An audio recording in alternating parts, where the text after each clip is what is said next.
Mark Rogers TV on college football, talking UCLA and Colorado. Coming up this Saturday, we bring in Mike WR from Go Bruin. I highly suggest you go to this site if you love the Pac-12 and UCLA in particular. Hey, Mike, thanks so much for joining us. Yeah, thank you for having me again. Yeah, let's talk the struggles of this football team, and that's in relative terms. At 5-2, they still have a chance to do some special things this year. Let's talk about specifically for me in looking at the play of this football team, looking at some of the scores in particular. I point to the defense. So your thoughts about the defensive performance thus far? It's been a little bit vanilla. You know, it's Jeff Ulbricht's first season with the Bruins. Last year you had Lou Spanos, who's I believe with the Tennessee Titans now. But it's growing pains for Ulbricht, and obviously he's learning on the job, and he's I wouldn't say committed, but he doesn't really have a base defense. But he likes to use the nickel a lot, which might be good or might be bad in certain situations. It seemed like it kind of hurt UCLA during that Oregon game where Oregon ran some ridiculous amount of yards. But it's just him kind of growing into that position. But still, there are some concerns there, especially with the secondary, who's first off, they have injuries, as everyone is this late in the season, but they seem to be how can I say they're not playing to their potential, and that was a testament to that was the Cal game where they didn't do that great.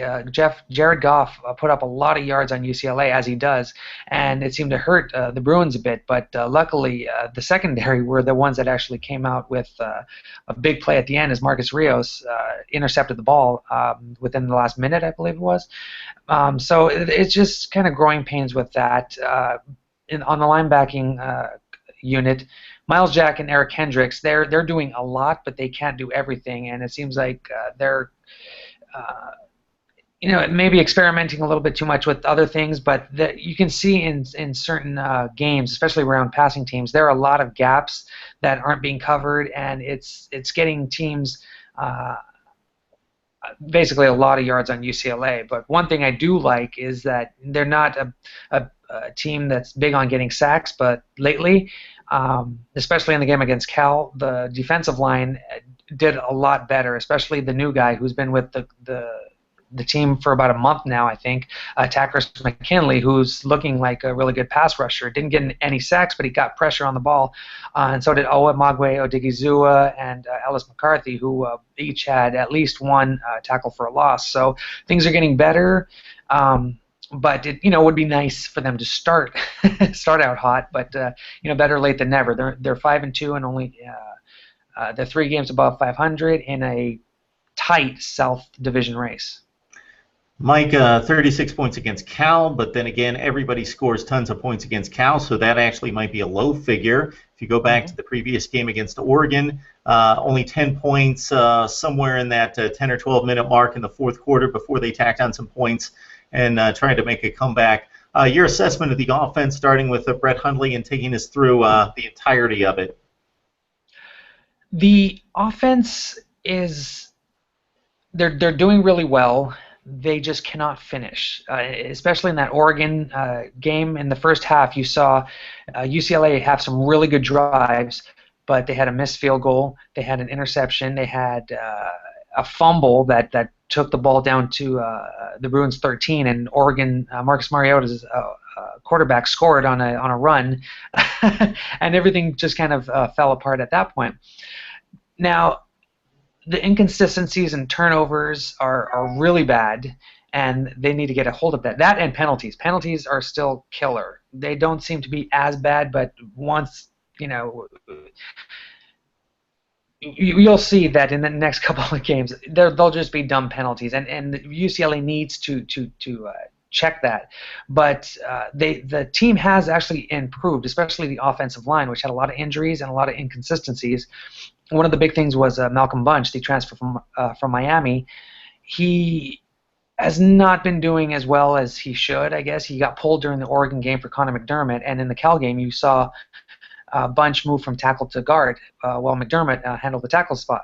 So they're mixing and matching and seeing what works, and that obviously worked better in the Cal game. But the offensive line is improving, especially because they are allowing Hundley to get 300 passing yards a game. Paul Perkins is running over 100 yards. This last game, he didn't run for 100 yards, but he's been doing that in the last couple of games.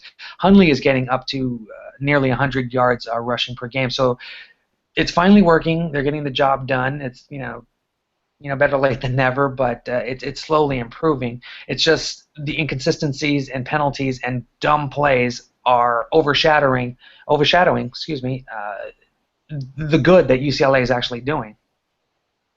So to summarize it, Mike, I guess defensively you're pretty happy with the defensive line play as of late. Jack and Kendricks are some of the best linebacking talent in the country. Maybe the back four, the back five not doing its job consistently. Then offensively, all the pieces seem to be in place, shooting themselves in the foot with penalties and turnovers. Plenty of yardage and production there. Mm-hmm.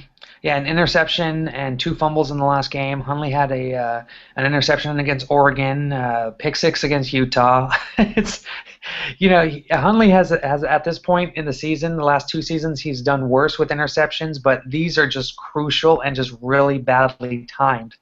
And like I said, it's just unfortunate that these inconsistencies are still around, but they seem to be improving. And if it wasn't for that, Cal scored 21 points off of turnovers.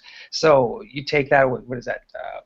Why can't I do math? 13 points. The game would have been 36-13. So UCLA they have the ability to blow people out, as we saw against Arizona State. I think that was the last time we talked, but it's not consistent, and it's killing them. Mike, let's talk about Jim Mora. I hope that nobody in the UCLA community is disgruntled about his coaching performance. Here's a guy that took over a marginal football program, and he has brought an NFL mindset to it in regards to the work ethic that's needed, the leadership that's needed, the sacrifice that is needed by a big-time football program. He's also brought a level of confidence and accountability and done all the right things that have made this a much better football program, and we've seen the steps that they've taken year by year by year, getting to the Pac-12 championship game, then winning a couple more games last year, getting to the 10-win mark, breaking through to the elite of college football. That's going to be another pretty major step that they're going to have to take. A lot of people thought that they were going to take it this year. Your thoughts about Jim Mora, because I still think that he's doing the job there, and people need to be much more patient.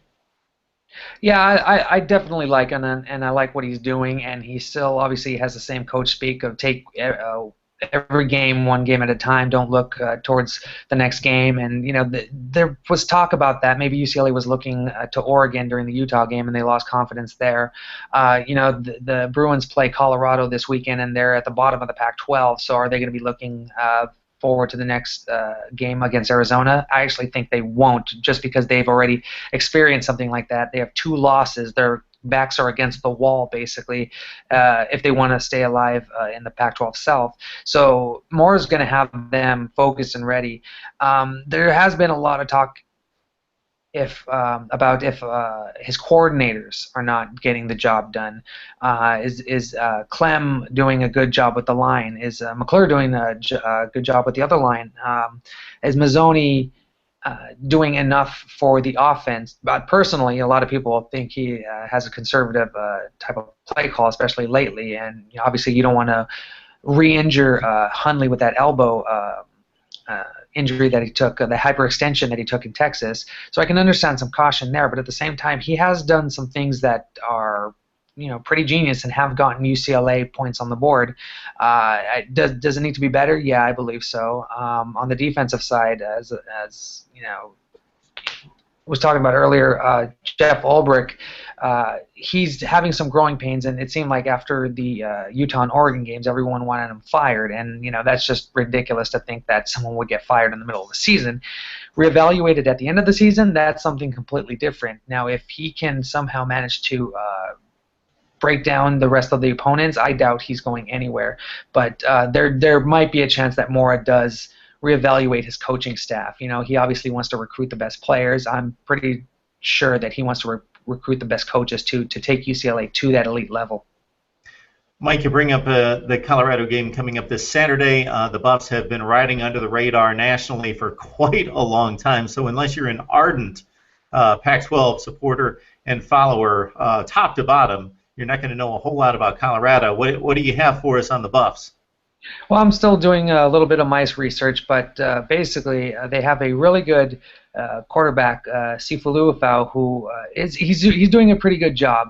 Unfortunately, the talent and the coaching at Colorado is not completely there for him to take the Buffaloes to that next level, and it seems that they are the only team in the Pac-12 that hasn't gotten better this year, and they've maybe just stayed the same, but Colorado was in shambles, the last couple of years. So Mike McIntyre has a really big job ahead of him.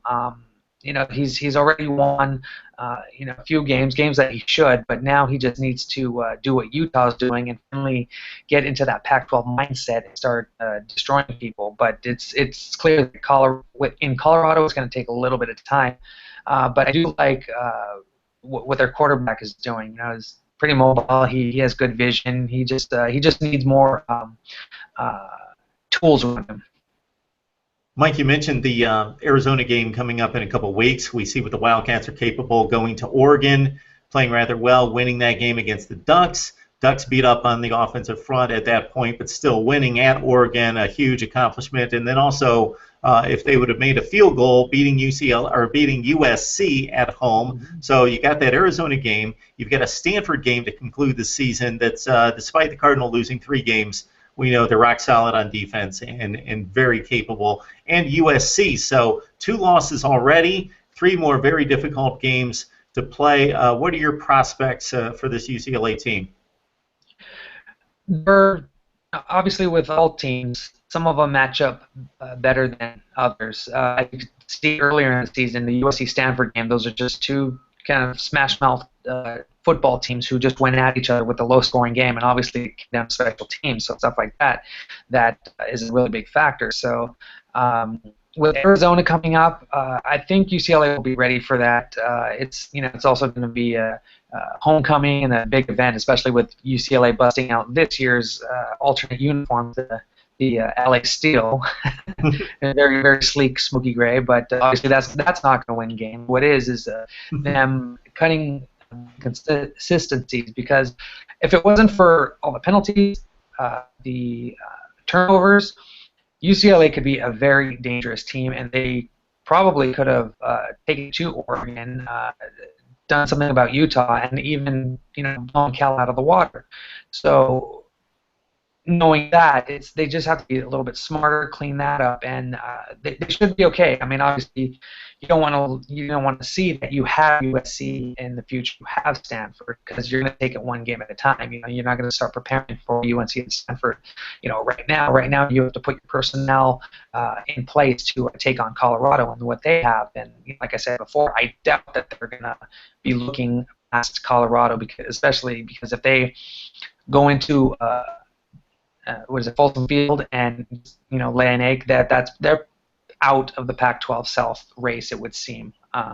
So they really need to get their head straight and make sure that they come up with a solid win, then go and beat Arizona, then whatever teams after that. I'm blanking on the last one, but they just need to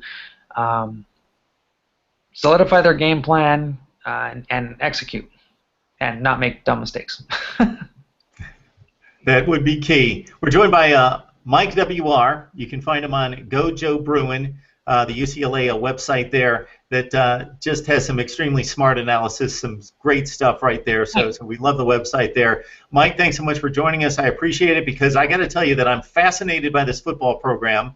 I just think it's a sleeping giant, and we've seen what Jim Mora could be capable of, and we've seen it grow step by step, and it's a great location in the country. It's got a great tradition. Now you've got an NFL coach who brings that mindset and knows how to get players to the league. That's got to be attractive. He's recruited extremely well. I just think that this thing could explode, and we've seen some rumblings here of what's possible. So it's very interesting to me. So we appreciate you coming on, bringing us some insight. Thank you very much. Thank you for having me.